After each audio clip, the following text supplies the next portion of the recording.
Hi there, welcome to this video. If you have your ascendant in Aries, and if you have your moon in Scorpio and your sun in Sagittarius, then this is your video. And this is Tina from tinahills.com. Please visit my website. So, Aries, you have your rising sign. Your rising sign is in cardinal fire yang. Again, this is Aries. Mars is the ruler of Aries, and Mars is about conflict, about war, about conquest. But it's not just about that. It's also about our action principle, the I do principle. Without Mars, we won't get much done. Okay, we won't have the drive to get anything done. Now. Mars is a red planet, so it's red, the color of lust, color of blood. So it's very volatile, this energy. And Aries is the infant of the zodiac. We'll get to that later. You have your moon in Scorpio, which is fixed water, and the moon in Scorpio is probably the second most difficult position for the moon, the first being Gemini. So the moon is not in a good place. It's an 8th house moon on top of that. 8th house is the house of death, rebirth, okay? Other people's money. It's a malefic house.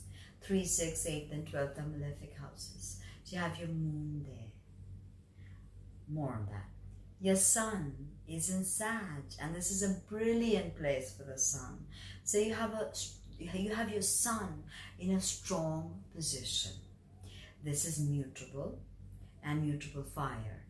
So you have the cardinal, the fixed, and the mutable going for you. So a mix of all three, which if balanced can work out so well, because you'll know when to be stubborn, you'll know when to let go, you'll know when to move on, and completions is. Hopefully your Scorpio moon will help you complete things you start.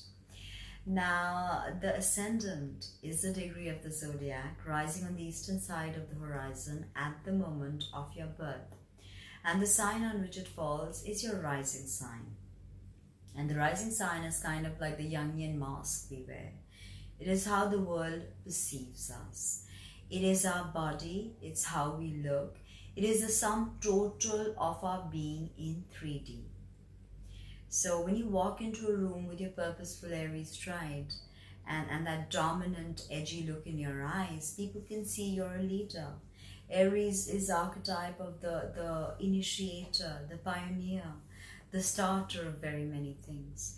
The soul enters Aries with a mini Big Bang, and everything is born anew from the 30th degree of Pisces, which is the degree of archetypalization and dissolution. So after this mini Big Bang, the soul is the infant of the zodiac.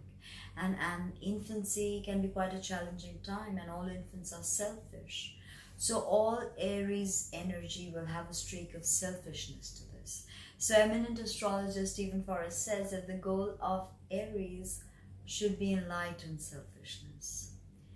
What do you do with this drive to be selfish? Mars is about our drive. So you have a lot of Mars, you have your moon in Scorpio, so Mars. I'll get to that. Now, so a lot of the shadow work that you have to do in Aries has to do with this infant growing up. Remember that, okay? And soak in the agitating fires of Aries, because they're not soothing. They're volatile, they're turbulent, and if not balanced correctly, they can show up in very many imbalances. Hypertension, blood pressure, stress, anxiety, tremendous stress, because you have so much energy with your Aries ascendant that you don't know what to do with it. If you don't put it to use, it will destroy you. It will literally burn through you. Ascendant is also how you look, so Aries rules the head. So you're going to be very swift moving. Aries, very swift moving, very fast metabolism. Face is very important to you. So a lot of women with Aries placements also tend to keep their hair short. So Aries ascendant women, even their body structure is more masculine. There's just more testosterone in them. Ruddy complexion, sharp, well-defined features. And that edgy look, oftentimes you don't have compassion because you're not very connected to your emotional body, Aries. That's something you need to work on. And any difficulties in your 6th house, Virgo deals with digestion and our nervous system. So I said nervous energy must be balanced. Anxiety related issues can pop up. Okay, and Virgo can be the warrior. So your health, you can even worry about your health. Okay, and if you don't empower your Mars, or you have all these problems in your 6th house, very important for you to see the location of Mars, the placement of Mars in your natal chart. Say Mars is 6th house cusp, can see persistent acne, headaches, migraines, ENT issues, eye power, sensitivity to gum and teeth, hair falling out, all of that. And you love your highlight, you love to emphasize and really put this part of you out there. And you're not afraid to stare down an enemy or raise your eyebrow if you need to.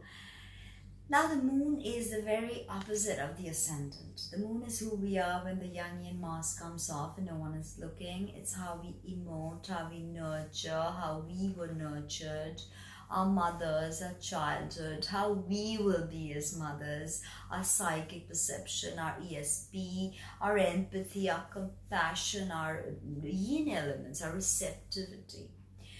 The moon does not do well in Scorpio. It's a very difficult sign and a very difficult house for the moon. 8th house. A lot of things hidden with your emotions. You can never quite open up. You can never quite trust anyone. You can never, if you're hurt once, you will most likely never open up again if you're not careful with this. But you have a sad sun, so you are lighthearted. But I just did the Scorpio Sun and Scorpio Moon conjunction in the 8th, right? So that's another story. Now, having your Moon in Scorpio, this is the archetype of the detective. Why? And Mars was the traditional ruler of Scorpio. Then Pluto was given rulership. But Mars, according to esoteric astrology, is the ruler, sole ruler of Scorpio.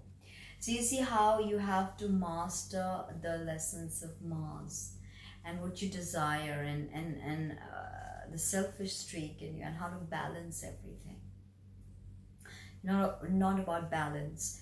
Aries doesn't do balance, Scorpio doesn't do balance, Sag doesn't do balance. So, I mean, that is probably something the universe wants you to learn and inculcate by yourself.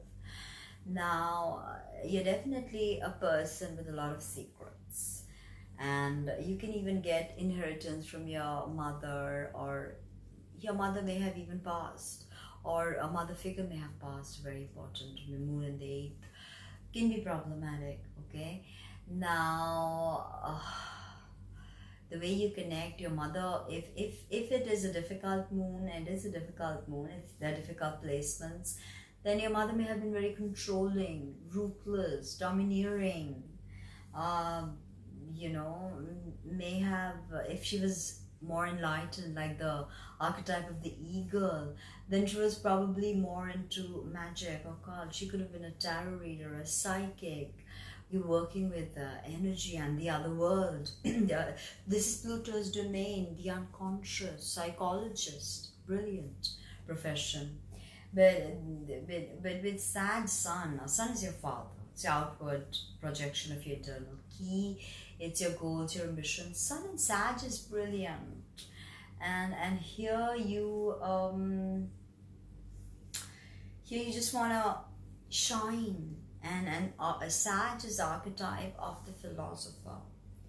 So this is Jupiter's domain, the teacher of all the gods, Jupiter, In Vedic astrology, he's known as Brihaspati, again, the teacher of gods. So this is definitely a lot about teaching, Scorpio Suns, and foreign places, travel. You're probably traveling, and you probably really, want to get into the local scene like a local, and you psychologically intuit people. definitely intuitive with your moon in Scorpio. But emotions, not something Sag does, and Sag can be very blunt, Aries can be very blunt. So again, a balance of empathy, compassion, emotion, staying in touch, forgiveness. Scorpio cannot forgive. Aries, once an enemy, Aries will try to bring you down. Sag, you can forgive, you can move on. You're very philosophical, you're into higher truths, but don't become bigoted. Difficult sun aspects can see you becoming bigoted. Okay, rest, the perfect profession. You're probably living somewhere else in another country. Father could be from another race. Father could be very very highly read, very intellectual, very much into books and teaching. Your father could have been a teacher. Father could have been a traveler. And with your Aries ascendant, you always want to start new things. Completions, I told you. Hopefully your Scorpio moon delivers that. So that was a bit about Aries ascendant and Scorpio moon and Sag sun. Leave a comment to let me know what you think. Subscribe please, or become my patron on Patreon. Check out my website www.tinahills.com. Bye.